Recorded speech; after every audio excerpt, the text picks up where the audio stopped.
The Futaba 10PX has been out for almost 5 years now and has proven itself to be the brand's most high-end and trustworthy remote for RC drifting, but today we have a new model to show you. Just landed in the North American market finally, the 10PXR. Function-wise, not much has changed, but there are some new features to show you today, so let's get into it. First, I want to go over all the new stuff on the R, and then we can look at the stuff that carried over from the regular 10PX. Starting off with the most obvious change is a redesign of the home and hotkey buttons. As someone who's used these hotkeys for quick access to different menus before, this layout seems a little less intuitive than the previous design, but we'll see if I end up liking it in the future. The buttons feature a new darker black chrome finish to reduce glare and reflection.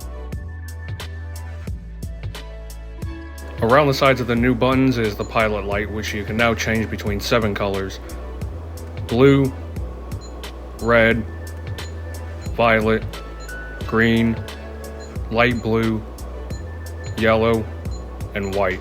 This was a long-awaited feature we were waiting for on the 10PX that never came, but now we finally can change it on the 10R.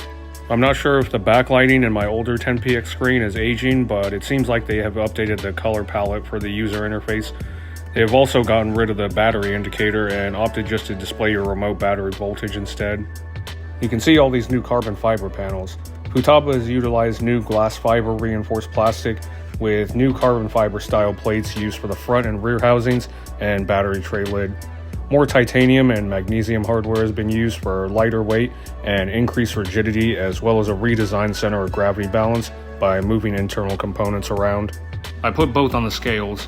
I do have some stickers left on the 10PX that will add some negligible weight, but I added the small drop down and angle adapters to the R to match the other remote, removed the batteries out of both, and I found the difference to only be a few grams.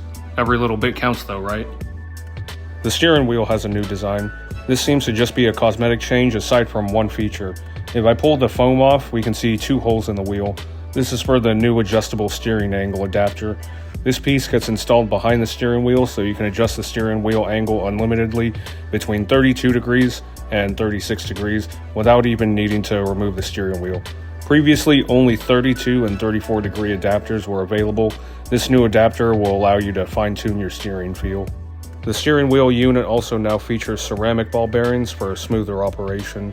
Futaba is claiming to have optimized processing for the user interface, resulting in fast and smooth response. I don't think I can tell a difference from the previous model, but Futaba is claiming it, so I'm mentioning it.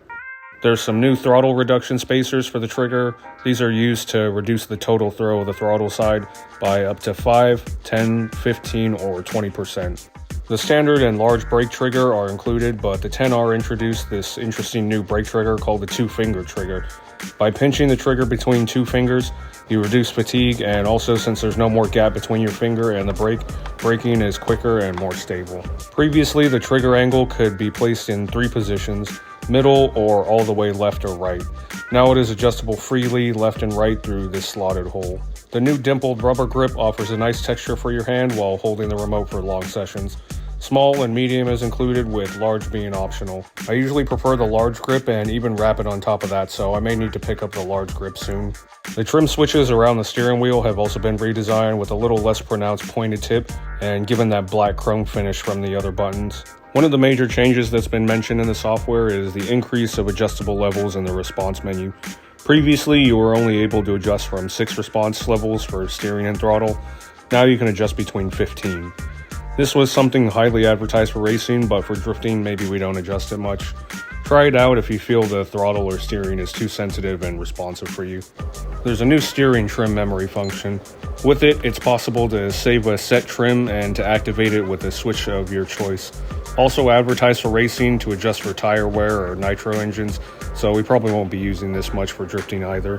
When assigning all your switches and buttons, if you press that button, it will highlight on the menu. This is really nice for some of the unmarked buttons for people who don't want to reference the manual while setting their remote up for functions they commonly use.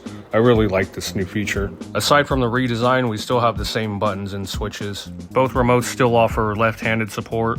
Both have 3 available size hand grips available, small and medium included with large available separately. The R is still compatible with the old smooth grips if you don't like the dimpled rubber. Both still include the standard left and right-handed trigger guards. Both still have adjustable trigger position, angle, and brake stops, as well as the same optional springs for the wheel trigger and the fine adjustment screws for both. Small and medium drop-down adapters with optional large are still included.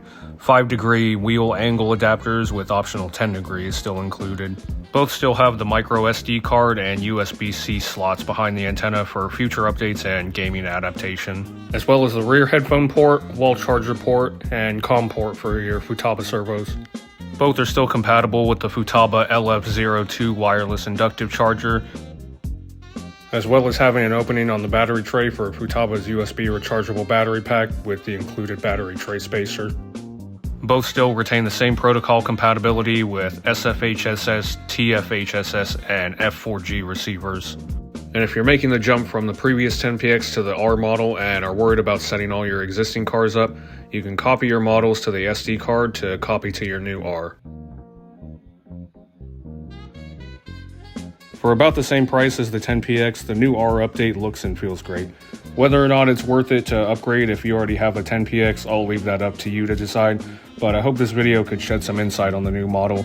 Again, this remote is now available for the North American market, so if we don't have it in stock, get in touch with us to see if we can get it ordered for you. As always, thanks for watching, and I'll see you in the next video.